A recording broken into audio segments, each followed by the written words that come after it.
I do this? Where's the book? Here it is. I know the action in the screen is exciting, but Jesus, between all the bleeding and fighting, I've been reading and writing. Hey, it's your girl, Cly, and for a more formal introduction, my name is Clylie-Javier. I'm from grade 11 UMS 1 at HU01-JAVIER. So today we'll be reviewing this guy right here. Can you see it? I don't know if you can see. Here. So, yeah, it's Miss Peregrine's Home for Peculiar Children. It's written by Ransom Riggs, and fun fact, it's one of the very first book series I ever bought, and it's one of the first books that got me into reading books, like books in general. So I owe a lot to this series, and I love it so much. First things first, the genre of this book is mystery/thriller, though I've seen a few people say that it has some horror elements, but for me it's more of a mystery thriller action thing with a bit of romantic subplot, because YA books never lose romantic subplots. I just have a script here, so don't mind me if I keep looking here, because I haven't memorized any of these. The book is about a boy named Jacob Portman. Jacob Portman, when he was a child, he loved being told stories by his Grandpa Abe. Grandpa Abe's stories were always about these magical, peculiar children that he lived with in his old orphanage, because Grandpa Abe lived in an orphanage when he was younger. And the children he lived with had magical abilities, also called peculiarities. These peculiarities can range from fire powers to invisibility to flying powers, anything. They were just really cool, magical children. These peculiar children were living under the care of an Imbrin. Imbrins are women who can transform into birds and control time. They're essentially really cool magical women. Over time, Grandpa Abe becomes more anxious and frigid, and he keeps rambling on about these monsters. The monsters from his stories were real and all that, and were chasing after him. Until one day, Jacob decides to visit Grandpa Abe, and all he finds is his bloody dead body in the forest, and it looked like he had been attacked by something. So Jacob goes to investigate and has an encounter with one of the monsters that were in Grandpa Abe's stories.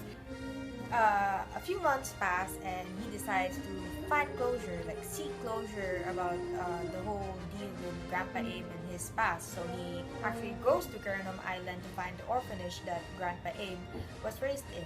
He eventually finds the orphanage, but instead of a really old building with some few inhabitants, all he finds is a bunch of rubble. Like, it seems the orphanage was blown up by something. That's all he finds. That is until Jacob sees a bunch of kids.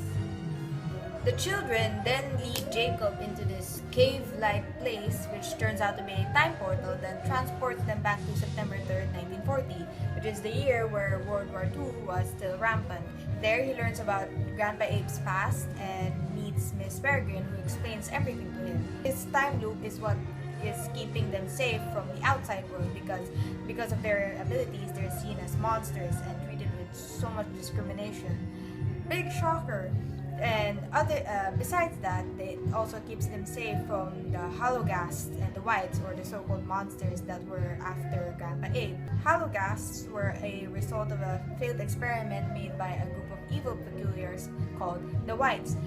These Whites were evil because they hunted down young peculiars because they want to suck out their life force, essentially, because they believe that this life force of theirs, the thing that's giving them their abilities, can make them immortal. So all hell breaks loose, and in that chaos, Miss Peregrine ends up being kidnapped, and the peculiar children set out on a mission to rescue her.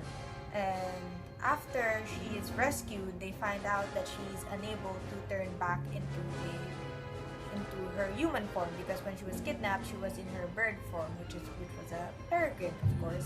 And then they find out that Miss Avocet, another Imbrin from another peculiar children orphanage, also got kidnapped. Yeah, that's basically the end.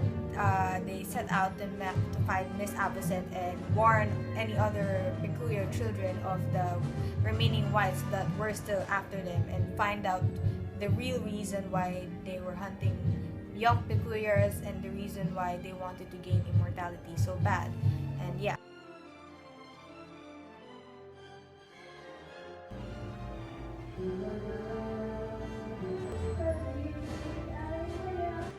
My favorite part. This is hard.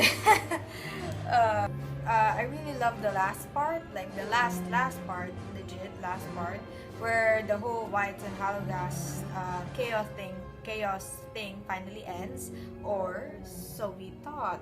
Anyway, and they sail off into the sea to find Miss Avocet and help Miss Peregrine return to her human form. I don't know. I just the way it was described in the book was just so vivid and beautiful and accompanied by like the beautiful pictures. Hold on, if I can find it. There, okay, I found it. Like, see here. That's another perk of the book. There are a lot of vintage Polaroids here, and they're all from Ransom Riggs' personal collection, so that's cool. Anyway, the way that that last part was described, I just imagined it so vividly in my head. Like, I remember reading it for the first time, and I just imagined a whole movie scene, even like before they announced there was an actual movie coming out. So I really loved that ending. It was a satisfying ending for me. If I were to critique this book in from a feminism standpoint, I would say that it did a great job in portraying the female characters. Emma, the girl with the pyrokinetic powers, is a badass heroine who don't need no man. Her pyrokinetic powers matched her fiery personality, and she's actually one of my favorite characters because of how just strong and powerful and inspiring she is.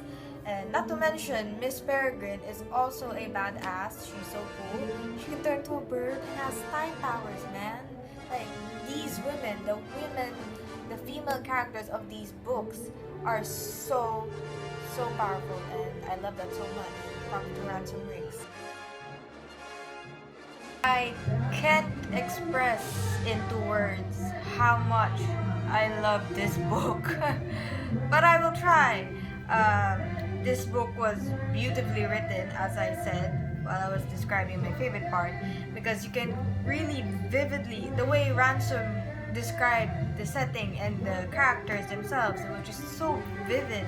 Like, I found myself wishing to be part of this world, minus all the hologasts and whites. Would I recommend this book to other readers? 100%, 11 out of 10 peculiar children would recommend this book.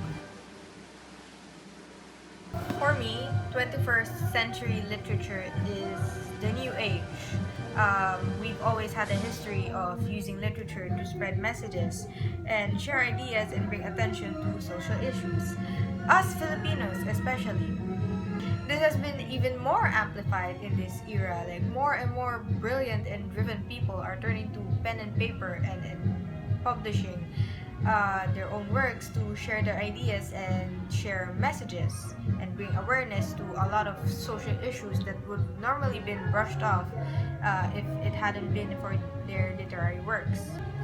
21st century literature, I think, would be as iconic as the Shakespearean era or the Jose Rizal era, because we're finally gaining the courage to write and set our mark into history using words and stories.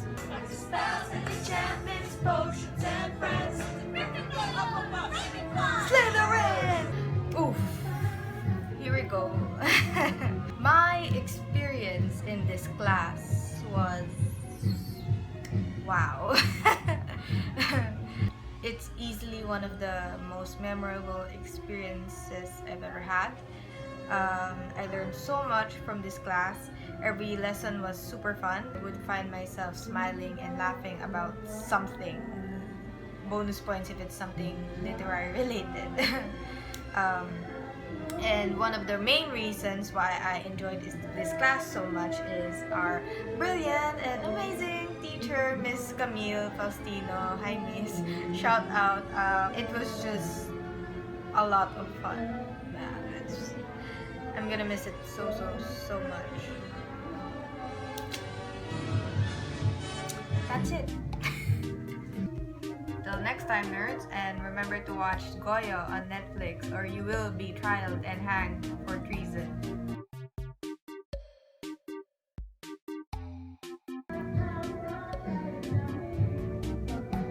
Hey, I forgot forgot this was here. Wish it's Leviosa, not Leviosa. I'm really sad I can't review Harry Potter. Gotta hurry this up because I only have 10 minutes. Ah! No rush.